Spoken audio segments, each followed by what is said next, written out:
नमस्कार, आज की बात में आपका स्वागत है। आज सबसे पहले मैं आपको मुंबई शहर का हाल दिखाता हूं। आज मुंबई के लोग पूछ रहे हैं हमारा कसूर क्या है, बारिश के कारण मुंबई का इतना बुरा हाल क्यों है, पूरे शहर में जगह जगह पानी क्यों भर गया।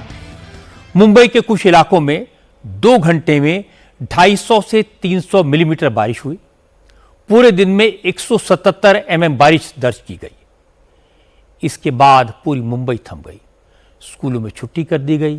सरकारी दफ्तरों में कर्मचारियों को जल्दी घर जाने के लिए कहा गया, लेकिन कोई वक्त पर घर नहीं पहुंच पाया क्योंकि लोकल ट्रेन्स लेट चल रही हैं, पटरियां पानी में डूबी हैं, बेस्ट की बसों की रफ्तार धीमी है, सड़कों पर पानी भरा हुआ है, हर जगह या तो जाम लगा है या फिर लोग कई कई किलोमीटर पानी में पैदल चलकर घर पहुंचने की कोशिश कर रहे हैं। इस बात की भी बहुत चर्चा है कि जुहू में रहने वाले अमिताभ बच्चन, ऋतिक रोशन, अजय देवगन जैसे फिल्म स्टार्स के घरों में पानी भर गया है। अब मुंबई के लोग पूछ रहे हैं कि क्या हम लोग टैक्स नहीं देते। बीएमसी हर साल नालों की सफाई और ड्रेनेज सिस्टम को ठीक करने के लिए करोड़ों रुपए खर्च करती है, वो कहां जाता है। हर साल मुंबई में पानी क्यों भर जाता है। इस सवाल का बीएमसी के अफसरों ने क्या जवाब दिया, सरकार की तरफ से आज क्या सफाई की गई, इस पर बात करेंगे आज की बात में। और अब से थोड़ी देर पहले मौसम विभाग ने मुंबई, विरार, बसई, ठाणे समेत कोंकण के कई इलाकों में अगले 2 दिन के लिए भारी बारिश का रेड अलर्ट जारी किया है। इसका मतलब यह हुआ कि मुंबई में हालत और खराब हो सकती है। आज मुंबई के सड़कों का क्या हाल था, घरों में पानी कैसे भरा, यह आप देखेंगे तो आपको अंदाजा लगेगा कि आफत कितनी बड़ी है। मुंबई में 8 घंटों के दौरान 177 मिलीमीटर बारिश रिकॉर्ड की गई। चेंबूर में 177, दादर में 173, वडाला में 165, वर्ली में 170, वर्सोवा में 149, बांद्रा में 145 मिलीमीटर बारिश हुई। मुंबई वालों के लिए बुरी खबर यह है कि मौसम विभाग ने मुंबई में आज और कल भारी बारिश का रेड अलर्ट जारी किया है। मुंबई के पुलिस कमिश्नर ने लोगों से कहा कि जरूरी हो तो ही घर से बाहर निकले। आज मुंबई के सारे स्कूल और सारे कॉलेजेस की छुट्टी कर दी गई।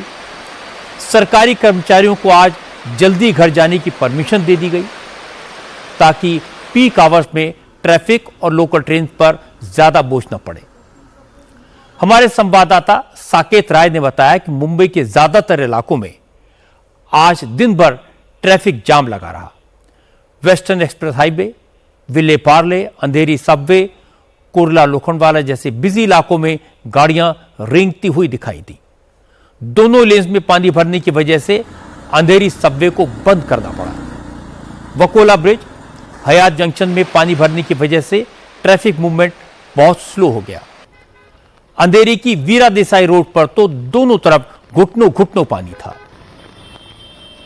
इस वक्त मुंबई रुकी हुई है क्योंकि मुंबई में पिछले 24 घंटे से लगातार बारिश हो रही है, जिसकी वजह से कई जगहों पर जल जमाव की स्थिति उत्पन्न हो गई है। अब फिलहाल इस वक्त आप जो इलाका देख रहे हैं ये मुंबई का अंधेरी इलाका है। आम दिनों में यहाँ जहाँ पर आपको पानी नजर आ रहा है यहाँ पर एक सड़क नजर आएगी, लेकिन जिस तरह की परिस्थितियाँ यहाँ पर पिछले कुछ घंटों की बारिश के बाद बनी हुई है, आप देखिए कि लबालब सड़कें जो हैं वो पानी से जो है वो भरी हुई हैं और जो गाड़ियां हैं वो पानी पे चलने के बजाय आपको तैरती हुई नजर आएंगी। और इसी प्रकार की परिस्थिति मुंबई के अलग अलग इलाकों में फिलहाल उत्पन्न हो गई है। अगर बात की जाए मुंबई के कोलाबा या फिर सेंटा क्रूज या फिर जुहू, किसी भी इलाके की आप बात करिए, सभी जगहों पर 200 mm से ज्यादा की बारिश दर्ज की गई। घुटने से भी ज्यादा तक पानी भरा हुआ है। तो ये कोई ऐसा इलाका नहीं है जहाँ पर समंदर पास में हो या फिर कोई झील पास में हो। ये वो इलाका है जहाँ पर आप आम दिनों में अगर देखें तो ये कॉर्पोरेट ऑफिस और जो दफ्तर हैं वो इस पूरे इलाके में आपको देखने को मिलेंगे। और आगे जो आपको सड़कों पर ट्रैफिक नजर आ रहा है, पुलिस की गाड़ियां फंसी हुई नजर आ रही हैं,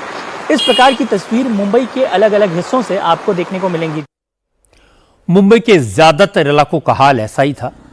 जिन इलाकों में हर साल पानी भरता है, हर साल बीएमसी के अफसर दावा करते हैं कि अगली बार ऐसा नहीं होगा, लेकिन हर साल सारे दावे बारिश के पानी में बह जाते हैं।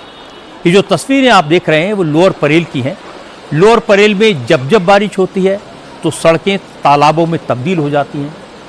रोड पर गाड़ियां बंद हो जाती हैं, दिन भर ट्रैफिक फंसा रहता है। आज भी यही हुआ। और ये तस्वीरें मुंबई के मालाबार हिल्स की हैं। जो नदी आपको बहती दिखाई दे रही है वो बारिश का पानी है, लेकिन ऐसा लग रहा है जैसे समंदर उतर कर सड़क पर आ गया हो।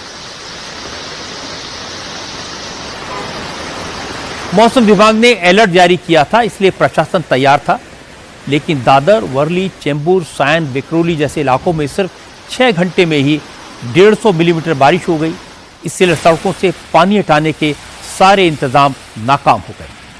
हिंद माता, बायकला, किंग सर्कल, लालबाग जैसे लो लाइंग एरियाज में तो मुसीबत और भी ज्यादा थी। बीएमसी ने पानी निकालने के लिए 110 से ज्यादा पंप लगवाए थे।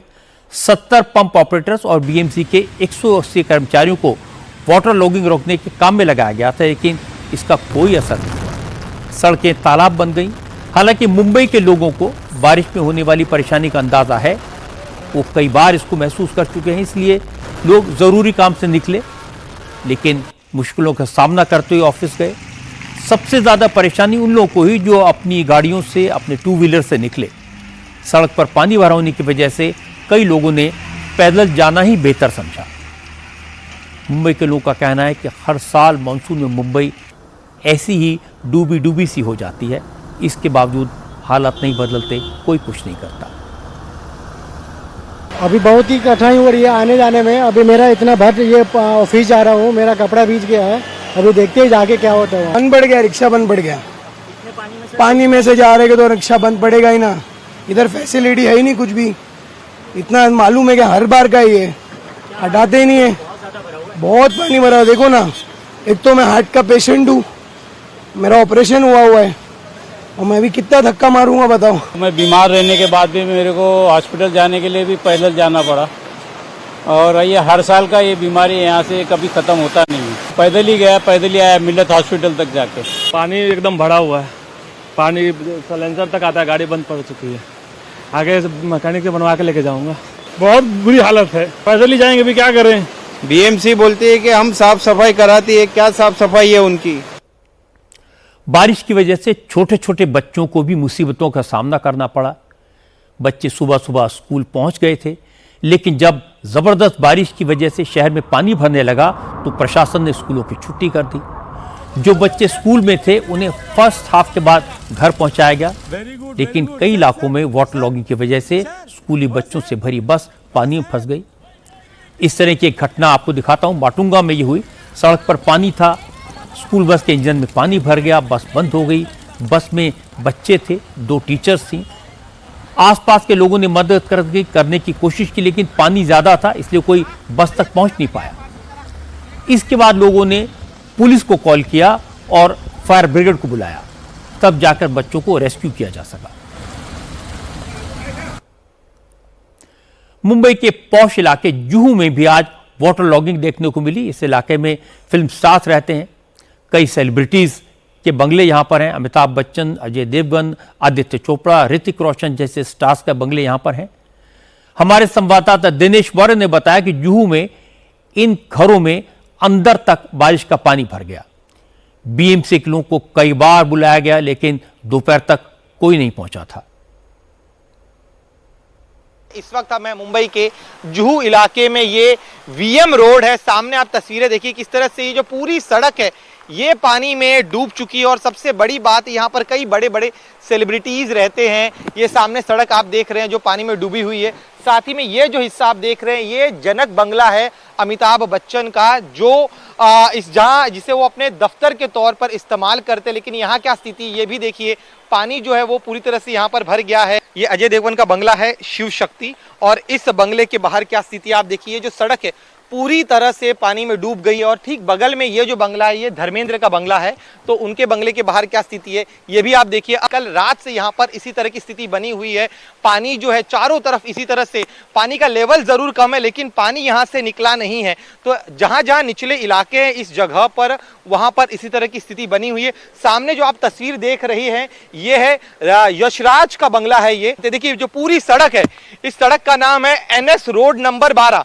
देखिए NS रोड नंबर 12 जुहू का ये इलाका है, और इस सड़क के बाहर क्या स्थिति देखिए, पूरी सड़क जलमग्न हो गई है, मानो लग रहा है कि ये यहाँ पर तालाब है। और ये दाईं तरफ यशराज का बंगला, जैसे कि हम कह रहे थे, अब इस बंगले के भीतर जो है यहाँ पर भी पानी चला गया है। यशराज का जो पहचान माना जाता है, जो उनका लोगो है वाई, वो आप इस बंगले के ठीक गेट जो है, इस गेट पर देखिए किस तरह से बाहर लोग हैं और पानी बंगले के भीतर चला गया है। पानी जो है अंदर प्रवेश कर चुका है। थोड़ा आगे आने पर मैं आपको दिखाऊं, ये है रोशन परिवार का बंगला, यानी ऋतिक रोशन के परिवार का बंगला ये है जुहू इलाके में। यहाँ पर उनका परिवार तो नहीं रहता, लेकिन उनका ये बंगला है, शिव प्रतिमा इस बंगले का नाम है। और इस बंगले के भीतर भी जो है पानी जा चुका है।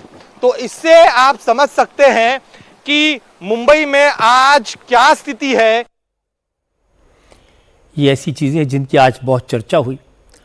भारी बारिश का असर हवाई सेवा पर पड़ा है, फ्लाइट्स डिले हुई, बहुत सारे पैसेंजर्स वाटर लॉगिंग की वजह से, जाम की वजह से टाइम पर एयरपोर्ट नहीं पहुंच पाए, उनकी फ्लाइट्स मिस हो गई।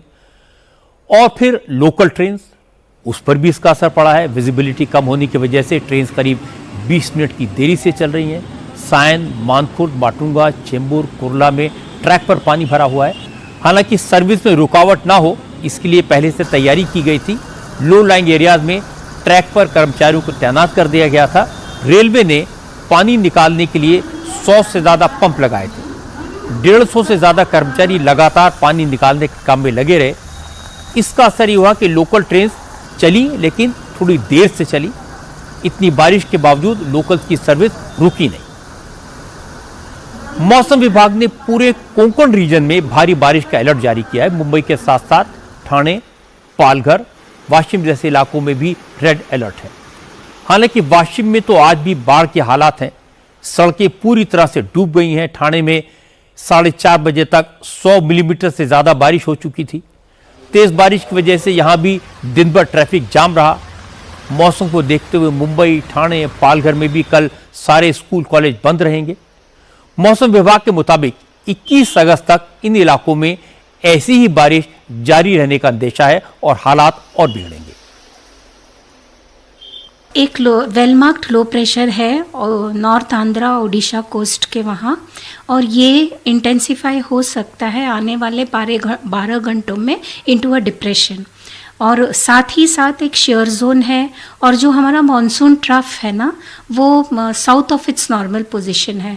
ऑल दीज आर कंडीशंस जो फेवरेबल है बारिश के लिए। इसके चलते हमने मुंबई में, थाने में एंड रायगढ़ में आज के लिए रेड अलर्ट दिया है, और कल के लिए entire north Konkan that is Thane, Raigarh, Mumbai and Palghar के लिए रेड अलर्ट दिया है।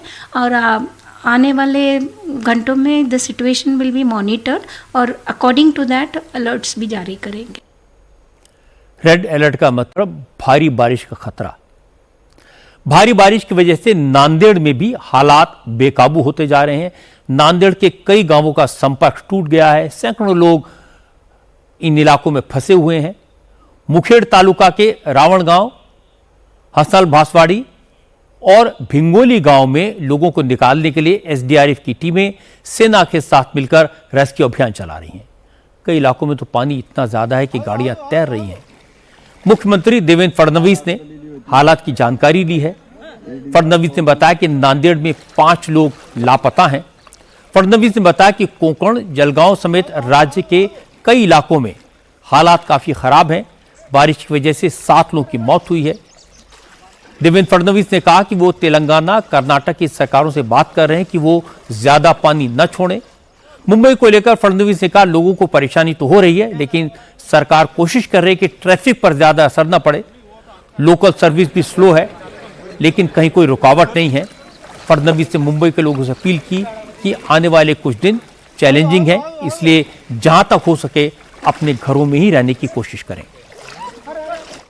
देखिए, महाराष्ट्र के करीब पिछले 2 दिनों में बहुत बड़े पैमाने पर बारिश हुई है। कई जिलों में रेड अलर्ट और ऑरेंज अलर्ट है, और अगले 3 दिन भी अगर हम देखिए 21 तारीख तक विशेष रूप से महाराष्ट्र के आधे जिलों में कई रेड अलर्ट है, कई ऑरेंज अलर्ट है।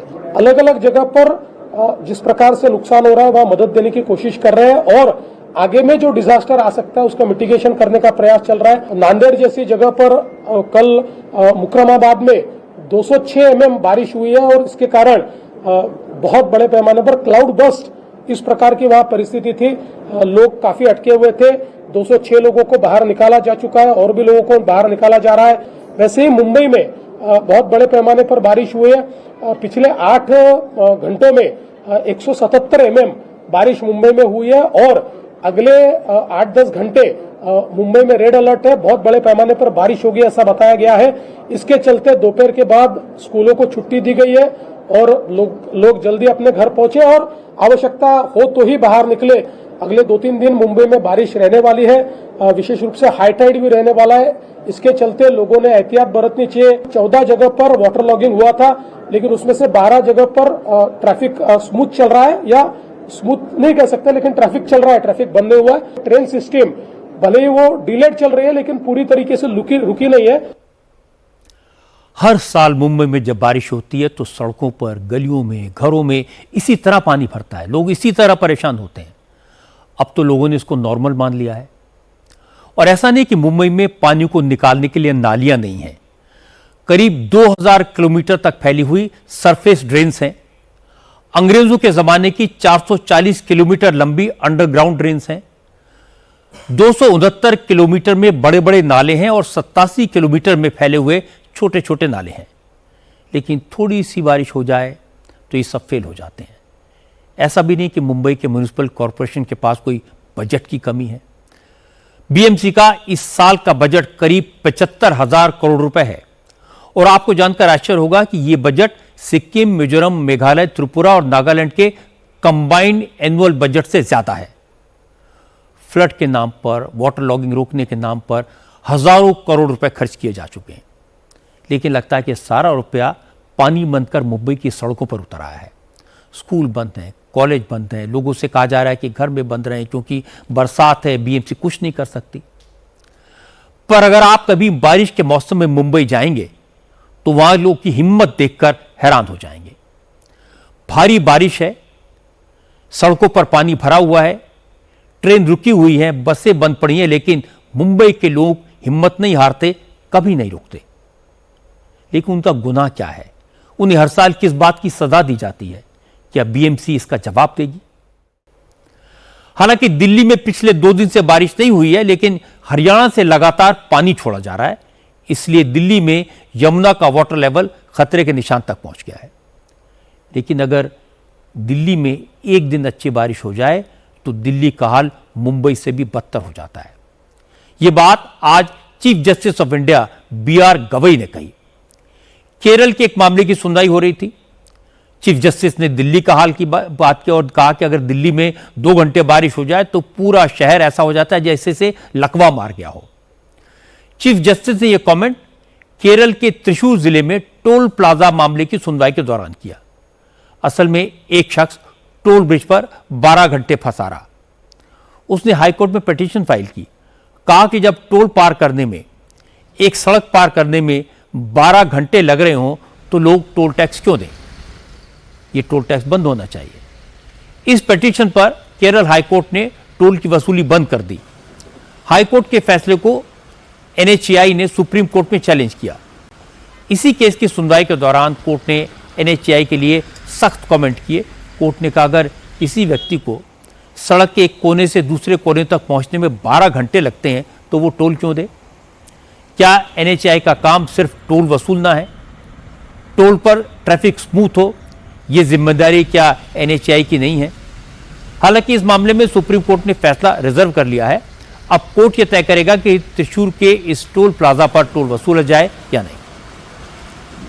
लेकिन टोल प्लाजा पर जब जाम लगता है तो सिर्फ टोल देने की प्रॉब्लम नहीं होती, और भी प्रॉब्लम्स होती हैं। इसका एक सबूत दिखाता हूं आपको। आज मेरठ में भूनी टोल प्लाजा पर कर्मचारियों ने सेना के एक जवान की बुरी तरह पिटाई कर दी। इससे नाराज गांव वालों ने भी टोल प्लाजा पर हमला किया, तोड़फोड़ की और नेशनल हाईवे को जाम कर दिया। इस जवान के गांव वालों का कहना है कि वो इस टोल प्लाजा को तब तक नहीं चलने देंगे जब तक इसके सारे कर्मचारियों को नौकरी से निकाला नहीं जाता। मौके पर पहुंची पुलिस ने हालात को कंट्रोल करने की कोशिश की, प्रदर्शनकारियों को शांत करने की कोशिश की, तोड़फोड़ करने से रोका और रास्ते से हटने की गुजारिश की, लेकिन सेना के जवान की पिटाई से ग्रामीण इतने नाराज थे वो टोल प्लाजा कर्मचारियों पर कार्रवाई के बिना हटने को तैयार नहीं हुए। पूरे दिन भूनी टोल प्लाजा की सड़कें फ्री रही। हालांकि गांव वालों के धरना देने की वजह से कई घंटे तक जाम भी लगा रहा।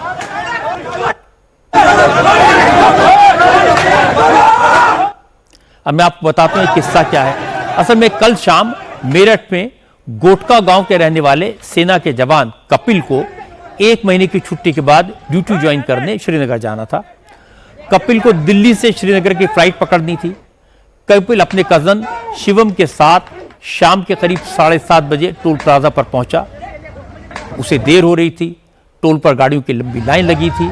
कपिल को लगा कि फ्लाइट छूट जाएगी। उसने टोल कर्मचारियों को अपना कार्ड दिखाया, बताया कि वो सेना का जवान है, ड्यूटी ज्वाइन करने के लिए उसे फ्लाइट पकड़नी है, लेकिन रास्ता बंद है, उसकी गाड़ी को जल्दी निकाल दिया जाए। टोल कर्मियों ने पहले तो कोई ध्यान ही नहीं दिया। इसके बाद जब उसने जिद की तो उसे धमकाया, कहा वो सेना का जवान है, वो कोई जज नहीं है कि उसको पास दे दिया जाए।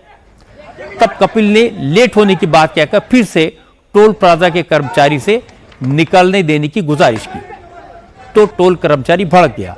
उसने अपने साथियों को बुला लिया।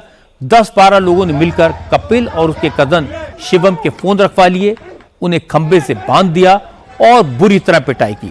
लाठी डंडों से मार मार कर अधमरा कर दिया।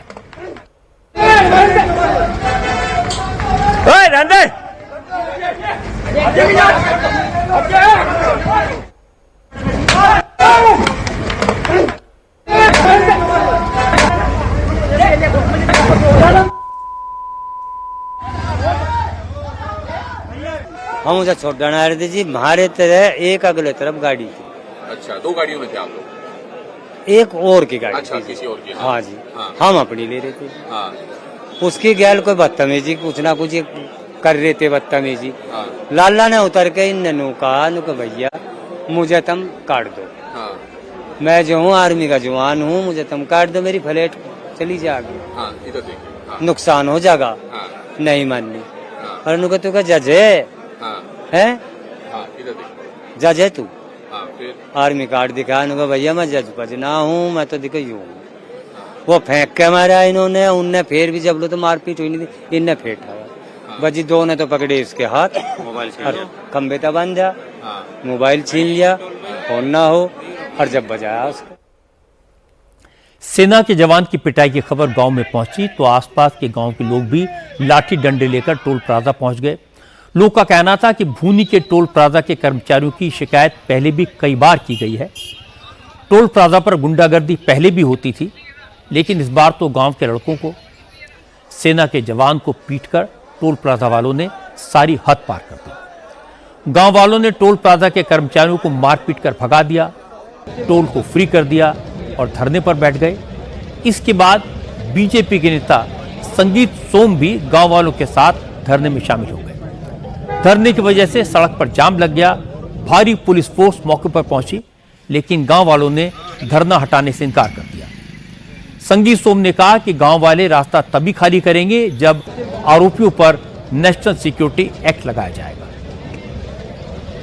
कुछ गुंडे हैं जिन्होंने एक फौजी के साथ मारपीट की है, दौड़ा दौड़ा के पीटा है, वो एक वीडियो भी चल रहा है। यहाँ लोग सुबह से बैठे हुए थे, जैसे ही हमें पता लगा तो हम लोगों का कर्तव्य बनता है कि हम अपने लोगों के बीच में आए, उनकी बात सुने। तो जो भी इसमें गुंडे हैं, चूंकि भारतीय जनता पार्टी की सरकार है, योगी की सरकार है, देश में मोदी की सरकार है, गुंडों की यहाँ कोई जगह नहीं है। कुछ गुंडे हैं, वो चिन्हित गुंडे हैं, उन पर मर्डर तक के केस है, मुझे पता लगा है।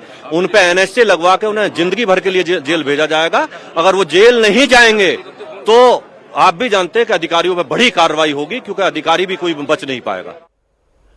मामले की गंभीरता को देखते हुए पुलिस ने टोल प्लाजा के 6 कर्मचारियों को तुरंत गिरफ्तार कर लिया, उनको जेल भेज दिया। हालांकि सेना के जवान की पिटाई के 2 आरोपी अभी भी फरार हैं। मेरठ के एसपी राकेश मिश्रा ने कहा बाकी के आरोपी भी जल्दी पकड़े जाएंगे। राकेश मिश्रा ने कहा कि धरने पर बैठे लोगों को मनाने की कोशिश की जा रही है और जल्दी उनको हटाकर रास्ता खुलवा दिया जाएगा। अब तक लगातार कार्यवाही करते हुए 6 लोगों को सीसीटीवी फुटेज के आधार पर गिरफ्तार कर लिया गया। 1 से 2 लोग और बचे हुए हैं।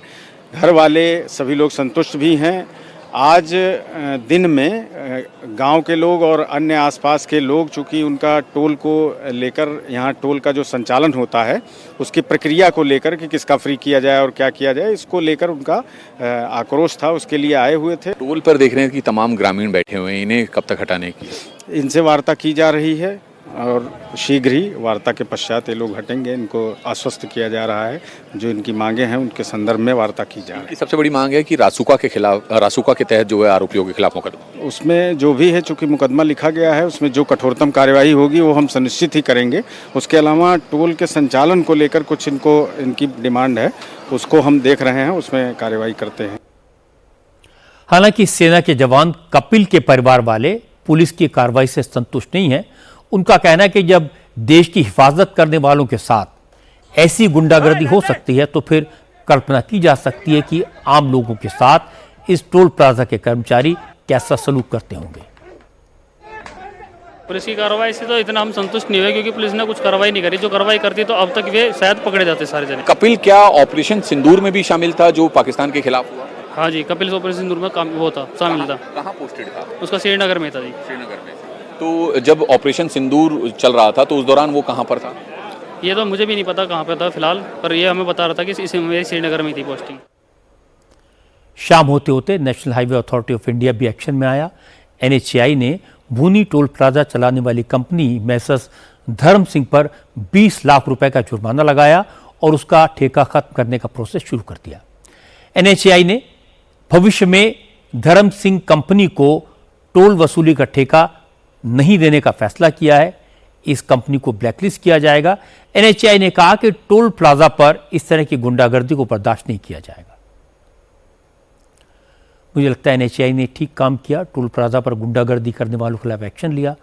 असल में लोग बताते हैं कि ज्यादातर जगहों पर टोल प्लाजा चलाने के लिए जिन कंपनियों को ठेका दिया गया है उन्होंने इसी तरह लोगों को हायर किया है जो लड़ाई झगड़ा करने की ताकत रखते हैं।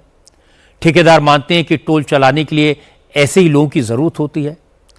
ऐसे लोग आमतौर पर बड़े बड़े ग्रुप्स में रहते हैं, जरा सी बात हो तो भड़क जाते हैं। और ये बात तो इसलिए सामने आ गई क्योंकि जिसकी पिटाई की गई वो सेना का जवान था। गांव वालों ने उसको सपोर्ट किया। कई बार मामले सामने नहीं आ पाते, इसीलिए इन सारे ठेकेदारों की बैकग्राउंड की जांच एक बार होनी चाहिए। आगे बढ़ते हैं। उपराष्ट्रपति के चुनाव को लेकर आज दिल्ली में काफी हलचल हुई। एनडीए की तरफ से महाराष्ट्र के गवर्नर सीपी राधाकृष्णन को कल ही उम्मीदवार घोषित कर दिया गया था। अब राजनाथ सिंह विरोधी दलों के नेताओं के साथ बात करके राधाकृष्णन के नाम पर सहमति बनाने की कोशिश कर रहे हैं। आज राजनाथ सिंह ने मल्लिकार्जुन खड़गे, डीएमके के चीफ के स्टालिन समेत विपक्ष के कई नेताओं से बात की। हालांकि विरोधी दलों ने फिलहाल अपने पत्ते नहीं खोले हैं। अब से कुछ देर पहले मल्लिकार्जुन खड़गे के घर पर विरोधी दलों के नेताओं की एक मीटिंग हुई। इस मीटिंग में उपराष्ट्रपति के चुनाव को लेकर विचार हुआ, लेकिन मीटिंग के बाद किसी नेता ने यह नहीं बताया कि विपक्ष सीपी राधाकृष्णन के खिलाफ किसी को मैदान में उतारेगा या नहीं। इस दौरान सीपी राधाकृष्णन मुंबई से दिल्ली पहुंच गए। किरेन रिजिजू, प्रहलाद जोशी, भूपेंद्र यादव, के राममोहन नायडू और दिल्ली की मुख्यमंत्री रेखा गुप्ता ने एयरपोर्ट पर राधाकृष्णन को रिसीव किया। इसके बाद सीपी राधाकृष्णन ने प्रधानमंत्री नरेंद्र मोदी से मुलाकात की। मोदी ने सीपी राधाकृष्णन को उम्मीदवार बनने पर बधाई दी। देर शाम प्रहलाद जोशी के घर एनडीए के फ्लोर लीडर्स की मीटिंग हुई। इस बैठक में सीपी राधाकृष्णन भी मौजूद थे। मीटिंग में मिलिंद देवड़ा, श्रीकांत शिंदे, प्रफुल्ल पटेल, अनुप्रिया पटेल, चिराग पासवान, जीतन राम मांझी, एआईएडीएमके के तंबी दुरई जैसे सहयोगी पार्टियों के नेताओं के अलावा बीजेपी के कई सीनियर लीडर्स और मंत्री भी मौजूद थे। अब कल एनडीए के संसदीय दल की बैठक पार्लियामेंट लाइब्रेरी में होगी। किरेन रिजिजू ने कहा कि राजनाथ सिंह विपक्ष की पार्टियों के नेताओं से भी बात कर रहे हैं और उन्हें उम्मीद है कि सारी पार्टियां सर्वसम्मति से सीपी राधाकृष्णन को उपराष्ट्रपति चुन लेंगी। आदरणीय सीपी राधाकृष्णन जी दिल्ली पहुंचा है, तो अभी एनडीए के फ्लोर लीडर्स के साथ एक इंट्रोडक्टरी बैठक हुई है। क्योंकि आदरणीय सीपी राधाकृष्णन जी एनडीए के कैंडिडेट है, इसलिए एनडीए के फ्लोर लीडर से सबसे पहले मिलना जरूरी है। कल पूरे एनडीए पार्टी के पार्लियामेंट्री पार्टी में आदरणीय सीपी राधाकृष्णन जी का फुल फ्लेज इंट्रोडक्शन होगा। हम उम्मीद करते हैं कि सब पार्टी ऐसा शख्सियत को समर्थन देंगे। अभी हमारे वरिष्ठ नेता राजनाथ जी की ओर से भी बातचीत कर रहे हैं। लेकिन विपक्षी पार्टियां सीपी राधाकृष्णन को निर्विरोध जिताने के मूड में लगती नहीं है। पता चला कि खरगे के घर पर विरोधी दलों के नेताओं की जो मीटिंग हुई उसमें उपराष्ट्रपति के चुनाव में सीपी राधाकृष्णन के खिलाफ मैदान में किसे उतारा जाए इसकी चर्चा हुई। दो नाम सामने आए, एक नाम तमिलनाडु से है, दूसरा बिहार से। कांग्रेस सांसद मणिक्कम टैगोर ने कहा बीजेपी ने आरएसएस के स्वयंसेवक को मैदान में उतारा है, इसलिए विपक्ष वॉकओवर तो नहीं देगा। सीपी राधाकृष्णन जी का गवर्नर है, वो महाराष्ट्र का, और वो आरएसएस का साथ रिलेटेड है। वो गर्व से बोलते हैं वो संघी है और वो आरएसएस का वॉलंटियर है। ये भूलना नहीं चाहिए कि मीन्स वो तमाम पद में रहे होंगे, बट वो आखिरी में वो पहले से वो आरएसएस का आदमी है, इसलिए वो साथियों का सारे वो देख के डिसाइड करना चाहिए। एक आरएसएस का आदमी उपाध्यक्ष का पद में बहुत साल का बाद बैठने के लिए कोशिश हो रहा है। विपक्ष कुछ भी कहे, सीपी राधाकृष्णन का उपराष्ट्रपति बनना तय है। बीजेपी और उसके साथी दलों के पास अच्छी खासी मेजॉरिटी है। कांग्रेस और उसके साथी दलों के लिए सीपीआर का विरोध करना थोड़ा मुश्किल होगा, क्योंकि एक तो उनकी पब्लिक लाइफ साफ सुथरी है, दूसरा वो दलित समाज से आते हैं, तमिलनाडु के हैं, लेकिन उनकी जाति का प्रभाव आंध्र प्रदेश में भी है। विपक्ष का विरोध सिंबॉलिक होगा और सीपीआई के कैंडिडेट होने की वजह से एग्रेसिव शायद नहीं हो पाएंगे। सीपीआर को उपराष्ट्रपति पद का कैंडिडेट बनाए जाने का एक और पहलू भी है। बीजेपी की टॉप लीडरशिप को यह रियलाइज हुआ कि अपने पुराने लोगों को ही जिम्मेदारी के पद देने चाहिए। जगदीप धनखड़ और सतपाल मलिक जैसे एक्सपेरिमेंट फेल हुए हैं और यह एहसास आने वाली पॉलिटिकल अपॉइंटमेंट्स में भी दिखाई देगा। अब बात करते हैं चुनाव आयोग के खिलाफ विपक्ष के हल्ला बोल की, जो कई दिन से चल रहा है। आज विपक्ष ने chief election commissioner Gyanesh Kumar के खिलाफ महाभियोग प्रस्ताव लाने का शिगुफा छोड़ा। पहले विपक्ष मांग कर रहा था कि इलेक्शन कमिश्नर मीडिया के सामने आए, सवालों के जवाब दें। कल ज्ञानेश कुमार ने प्रेस कॉन्फ्रेंस की, सारे सवालों के जवाब दिए, तो अब विपक्ष ने महाभियोग की बात शुरू कर दी है। आज विरोधी दलों के नेताओं ने इलेक्शन कमीशन के खिलाफ पार्लियामेंट में हंगामा किया, नारेबाजी की और इसके बाद पार्लियामेंट में ही विरोधी दलों के नेताओं की मीटिंग हुई। पता चला इस मीटिंग में चीफ इलेक्शन कमिश्नर के खिलाफ महाभियोग प्रस्ताव लाने पर विचार हुआ। हालांकि विपक्ष इस ऑप्शन का इस्तेमाल करेगा या नहीं, इस पर कोई फाइनल फैसला अभी नहीं हुआ है और ना ही विरोधी दलों के नेता इस पर खुलकर बोल रहे हैं। नासिर हुसैन ने कहा कि महाभियोग लाने के प्रस्ताव पर पार्टी में विचार नहीं हुआ, लेकिन अगर जरूरत पड़ी तो नियमों के अनुसार कांग्रेस ये प्रस्ताव ला सकती है। यहाँ पे एकदम साफ जाहिर हो रहा है कि इलेक्शन कमीशन पार्टीजन तरीके से काम कर रही है। जिस तरीके से कल उन्होंने प्रेस कॉन्फ्रेंस किया, इसमें एकदम साफ लग रहा था इलेक्शन कमीशन का प्रेस कॉन्फ्रेंस नहीं था, स्क्रिप्टेड था। जो भाजपा के स्पोक्सपर्सन कह रहे थे उसी लैंग्वेज, उसी टोन और उसी टनर में जो है कल सीईसी बात कर रहे थे। डेमोक्रेसी को अगर खतरा है, हम लोग आवाज उठाएंगे संसद के अंदर और संसद के बाहर। क्या महाभियोग लाने पर भी किसी तरह विचार कर रहा है विपक्ष, और अगर आप लाते हैं तो क्या नंबर्स आपके पास? देखिए, पार्लियामेंट्री डेमोक्रेसी में हथियार होते हैं, चेक्स एंड बैलेंसेस का। आज वो लोग सत्ता में हैं, कल हम थे, हो सकता है आने वाले दिनों में फिर हम सत्ता में आए। डेमोक्रेसी जिंदा रहना चाहिए, जो स्ट्रक्चर्स क्रिएट किए गए हैं वो जिंदा रहना चाहिए। उसके प्रोटेक्शन के लिए हमारे कॉन्स्टिट्यूशन के अंदर, हमारी पार्लियामेंट्री डेमोक्रेसी के अंदर चेक्स एंड बैलेंसेस क्रिएट किए गए। उसके लिए कई हथियार और कई इंस्ट्रूमेंट दिया गया है, उसका पूरा इस्तेमाल हम करेंगे। क्या महाभियोग वाला इंस्ट्रूमेंट भी यूज कर सकते हैं? पास्ट में भी किए हम अलग अलग कॉन्स्टिट्यूशनल अथॉरिटीज के खिलाफ। विपक्ष के निशाने पर मुख्य चुनाव आयुक्त इसलिए हैं क्योंकि विपक्ष के जो नेता एसआईआर के मुद्दे पर इलेक्शन कमीशन पर सवाल उठा रहे हैं, उसे चुनाव आयोग लगातार काउंटर कर रहा है, उसका जवाब दे रहा है। राहुल गांधी ने पावर पॉइंट प्रेजेंटेशन देकर इलेक्शन कमीशन पर सवाल उठाए थे, वोट चोरी का इल्जाम लगाया था। कल इलेक्शन कमीशन ने उसका पॉइंट बाय पॉइंट जवाब दिया था। हालांकि chief election commissioner Gyanesh Kumar ने राहुल गांधी का नाम नहीं लिया था, लेकिन उन्होंने साफ साफ कहा था जो डेटा दिखाकर आरोप लगाए गए वो डेटा चुनाव आयोग का है ही नहीं। सीसी ने कहा कि वोट चोरी का आरोप लगाने वाले या तो 7 दिन के भीतर हलफनामा दें या फिर देश से माफी मांगे, तीसरा कोई विकल्प नहीं है। ज्ञानेश कुमार ने कल कहा अगर 7 दिन में हलफनामा नहीं मिला तो इसका मतलब है कि सारे आरोप निराधार हैं, बेबुनियाद हैं। चीफ इलेक्शन कमिश्नर की इस प्रेस कॉन्फ्रेंस को विपक्ष ने गौर से सुना और आज विरोधी दलों के सारे नेता एक साथ प्रेस कॉन्फ्रेंस करने के लिए आए। गौरव गोगोई, महुआ मोइत्रा, रामगोपाल यादव, अरविंद सावंत और मनोज झा जैसे सभी नेताओं ने कहा चुनाव आयोग सवालों के जवाब देने के बजाय विपक्ष के नेताओं को धमकाने की कोशिश कर रहा है, यह बर्दाश्त नहीं किया जाएगा।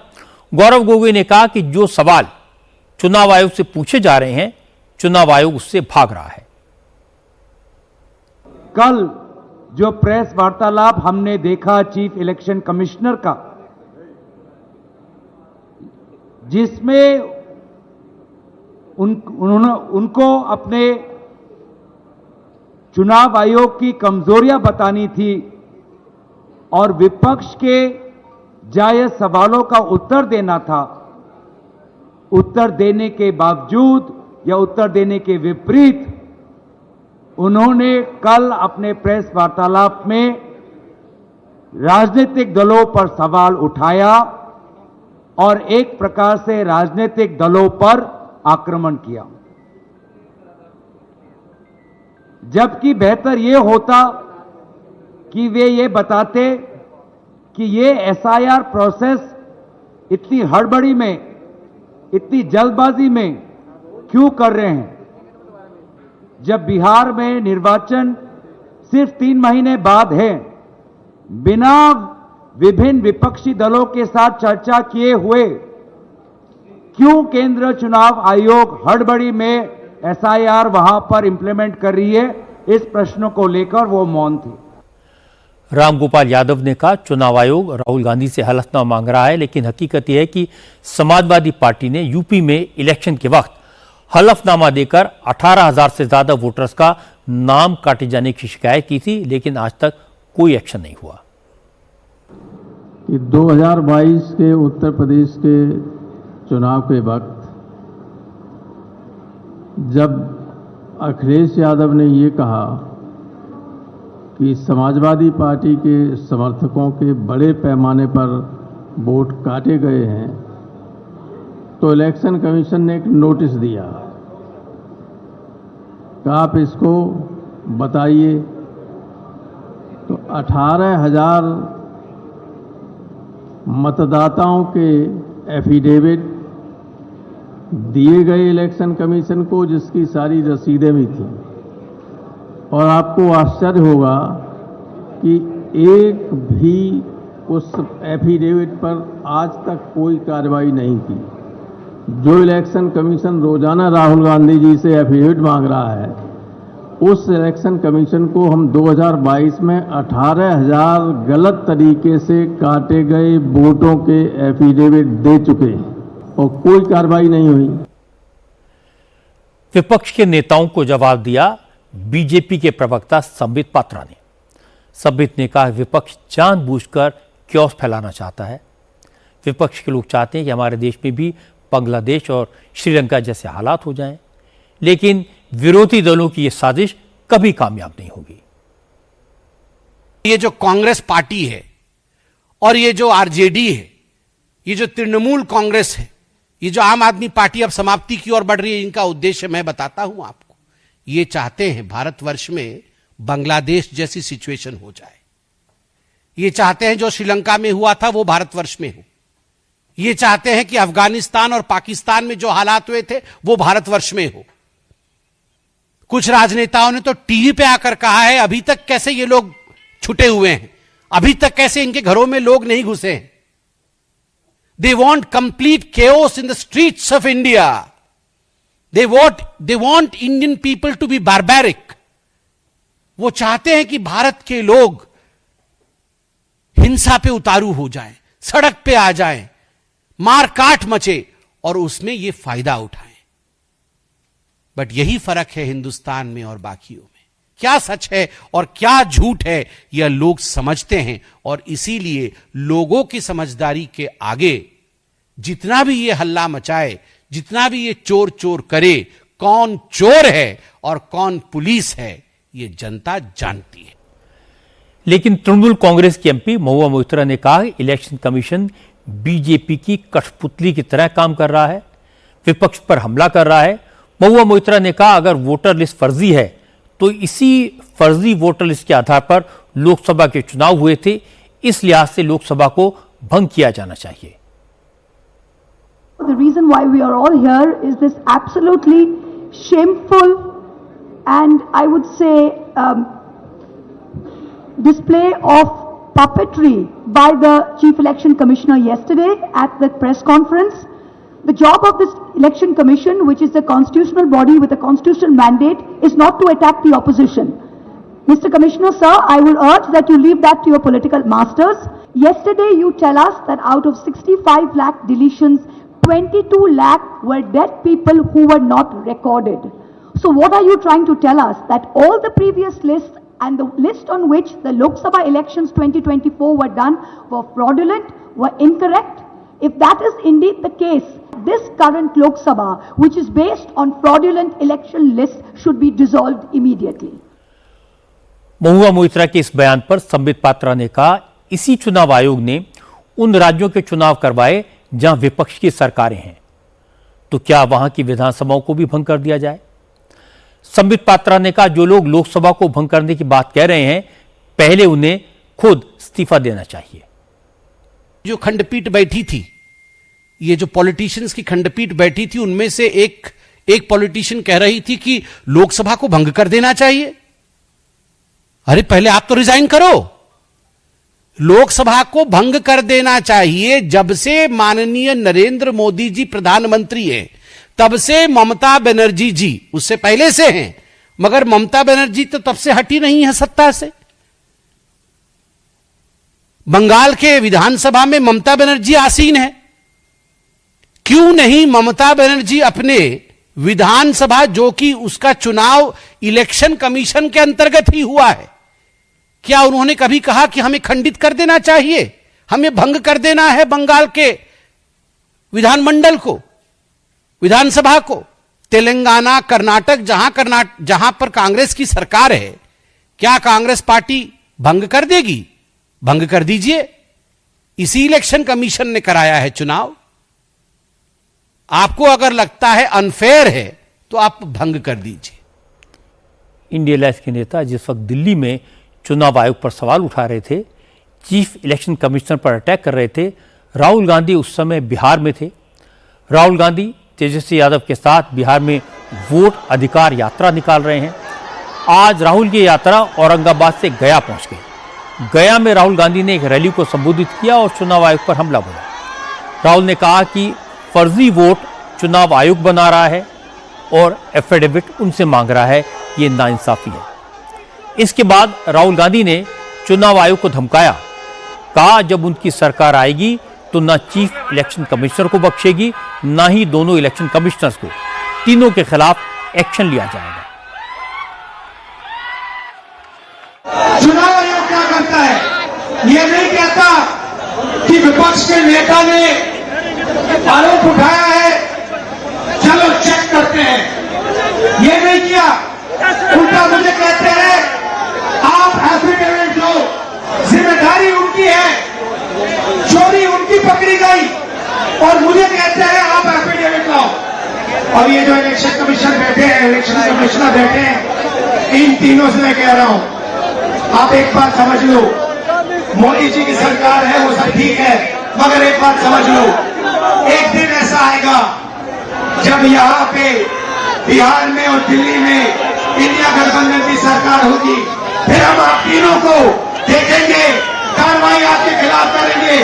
ये भारत माता पर आक्रमण कर रहे हैं और हम भारत माता पे न नरेंद्र मोदी को न इलेक्शन कमीशन को आक्रमण करने देंगे। इस संविधान को कोई नहीं मिटा सकता, इस संविधान को कोई नहीं छू सकता। और इलेक्शन कमिश्नर आप अच्छी तरह समझ लो, अगर आपने अपना काम नहीं किया तो आप पर सख्त कार्रवाई होने जा रही है। अगर आप चुनाव आयोग से जुड़े इस मामले को सिलसिलेवार तरीके से देखेंगे तो समझ में आ जाएगा कि गड़बड़ कहां है। राहुल गांधी ने मीडिया में चुनाव आयोग पर आरोप लगाए, चुनाव आयोग को पब्लिकली चोर कहा। पहले चुनाव आयोग ने ऑफ रिकॉर्ड ब्रीफिंग में जवाब दिए तो कहा गया कि चुनाव आयोग सामने क्यों नहीं आता, जवाब क्यों नहीं देता। जब सीसी ने मीडिया में आकर जवाब दिया तो कह रहे हैं कि वो बीजेपी की भाषा बोल रहे हैं। मुझे लगता है एक संवैधानिक संस्था के हेड होते हुए भी ज्ञानेश कुमार ने बड़े धैर्य से सारे सवालों को सुना, खुलकर जवाब दिए, सवाल पूछने वालों को डांटा नहीं, किसी को कांग्रेस का एजेंट नहीं कहा, बड़ी शालीनता से अपनी बात कही। जहां तक धमकाने की बात है तो पिछले 7 दिन से राहुल गांधी इलेक्शन कमीशन को धमका रहे हैं। आज भी उन्होंने बिहार में इलेक्शन कमीशन को धमकाया। अगर ज्ञानेश कुमार ने इतना कह दिया कि आपके पास शपथ पत्र देने या माफी मांगने के अलावा कोई ऑप्शन नहीं है तो कौन सा पार्ट टूट गया। न तो किसी को चुनाव आयोग को डराने की कोशिश करनी चाहिए और न ही चुनाव आयोग को किसी राजनीतिक दल से डरना चाहिए। अगर नेताओं को आरोप लगाने का हक है तो चुनाव आयोग से उनका जवाब देने का अधिकार कैसे छीना जा सकता है। और अब बात करते हैं भारत और चीन के बदलते रिश्तों की। गलवान की घटना के बाद पहली बार चीन के विदेश मंत्री वांग यी आज 2 दिन के दौरे पर भारत पहुंचे। दिल्ली पहुंचते ही वांग यी ने भारत के विदेश मंत्री एस जयशंकर से मुलाकात की। चीन और भारत के रिश्ते सुधारने के तौर तरीकों पर चर्चा की। वांग यी ने कहा कि आज वर्ल्ड ऑर्डर पूरी तरह से बिगड़ गया है। अमेरिका और दूसरे वेस्टर्न कंट्रीज अपनी जिम्मेदारियों से भाग रहे हैं। ऐसे में भारत और चीन मिलकर नया वर्ल्ड ऑर्डर बनाएंगे। वांग यी ने कहा कि दोनों देश सीमा पर हालात सुधारने में सफल रहे हैं। दोनों देशों के बीच डायरेक्ट फ्लाइट्स भी शुरू हो गई हैं और आगे चलकर भारत और चीन के रिश्ते एशिया और बाकी दुनिया के लिए काफी अहम होने वाले हैं। Maintained peace and tranquility in the border areas and resumed. हम सीमावर्ती इलाकों में शांति और सौहार्द बनाए रखने में सफल रहे हैं। हमारी ये उम्मीद और कोशिश है कि हम चीन और भारत के रिश्तों को इसी तरह गतिमान और ऊर्जावान बनाए रखेंगे और आगे लेकर जाएंगे ताकि हम अपने अपने देशों की तरक्की पर जोर देने के साथ साथ एक दूसरे के विकास में मदद भी कर सकें और इससे हम दोनों देश मिलकर एशिया ही नहीं पूरी दुनिया को वो स्थिरता दे सकेंगे जिसकी आज बेहद सख्त जरूरत है। विदेश मंत्री जयशंकर ने भी कहा कि दुनिया में स्टेबिलिटी के लिए भारत और चीन के संबंध काफी अहम है, इंपॉर्टेंट है, लेकिन भारत के लिए आतंकवाद का मुद्दा बेहद अहम है और भारत आतंकवाद के खिलाफ लड़ाई में चीन से फुल कोऑपरेशन चाहता है। The fight against terrorism in all its forms and manifestations is another major priority. I look forward to our exchange of views. Overall, it is our expectation that our discussions would contribute to building a stable, cooperative and forward-looking relationship between India and China, one that serves both our interests and addresses our concerns. वांग यी भारत और चीन के बीच सीमा विवाद पर चर्चा के लिए special representative भी हैं। इसीलिए चीन के विदेश मंत्री कल national security adviser Ajit Doval से सीमा विवाद पर 24वें राउंड की बात करेंगे। इसके बाद वांग यी प्रधानमंत्री नरेंद्र मोदी से भी मुलाकात करेंगे। वांग यी का दौरा इसलिए भी अहम है क्योंकि इसी महीने प्रधानमंत्री मोदी एससीओ समिट के लिए चीन जाने वाले हैं। Wang Yi is there to smooth the way for a visit that वांग यी नरेंद्र मोदी के आगामी चीन दौरे की तैयारी के लिए भारत के दौरे पर गए हैं। ये बहुत अहम है। दोनों देश के शीर्ष नेताओं की ये बैठक लंबे वक्त के बाद होने जा रही है और दोनों देशों के बीच कई अनसुलझे मसले हैं और इसलिए इस दौरे से पहले कुछ न कुछ आपसी सहमति बनानी जरूरी है। वांग ये कहने के लिए भारत नहीं गए हैं कि आपको चीन और अमेरिका में से एक का चुनाव करना होगा। चीन को अंदाजा है कि अमेरिका के साथ उसके रिश्ते अनूठे हैं, लेकिन हाल के दिनों में ये रिश्ते बिगड़े हैं और शायद एक वजह यह भी है कि भारत और चीन अपने संबंध सुधारने की कोशिश कर रहे हैं। चीन के विदेश मंत्री का यह कहना कि भारत और चीन मिलकर एक नया वर्ल्ड ऑर्डर बनाएंगे बड़ी बात है। असल में चीन को इस बात का अंदाजा है कि हाल के दिनों में भारत और अमेरिका के रिश्तों में दरार आई है और ये एक बड़ी वजह है कि चीन भारत के साथ मौके का फायदा उठाना चाहता है, रिश्ते सुधारना चाहता है और ऐसा लगता है इस काम में प्रेसिडेंट पुतिन ने भी एक बड़ा रोल प्ले किया है। आज भी पुतिन ने नरेंद्र मोदी को फोन किया और अलास्का में ट्रंप के साथ हुई अपनी बातचीत के बारे में ब्रीफ किया। इन सारी डेवलपमेंट्स को एक साथ मिलाकर देखें तो लगता है कि रूस, चीन और भारत मिलकर एक नया वर्ल्ड ऑर्डर बनाने की तैयारी कर रहे हैं।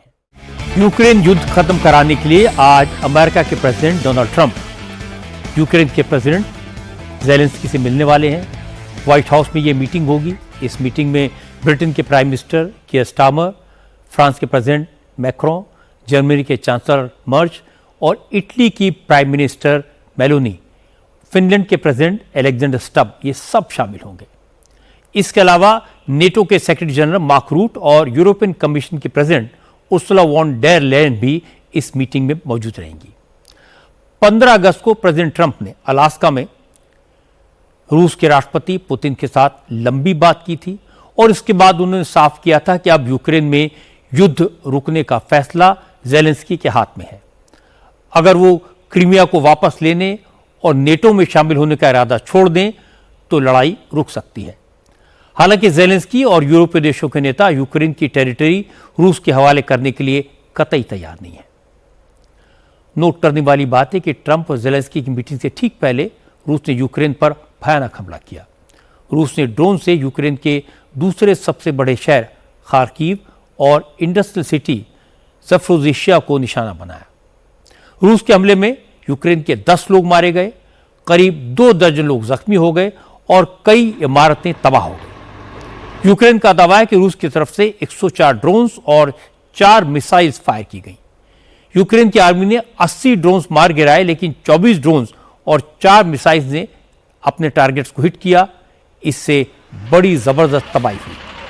यूक्रेन ने कहा कि वो रूस के इस हमले का करारा जवाब देगा। असल में पुतिन ने यूक्रेन पर हमला करके ये दिखाने की कोशिश की है कि वो न तो अमेरिका के प्रेशर में आए हैं और न यूरोपियन यूनियन के। ट्रंप भी जानते हैं कि जंग तभी रुकेगी जब यूक्रेन पुतिन की शर्तें मान लेगा, रूस की सेना के कब्जे में जो इलाके हैं उन्हें छोड़ देगा।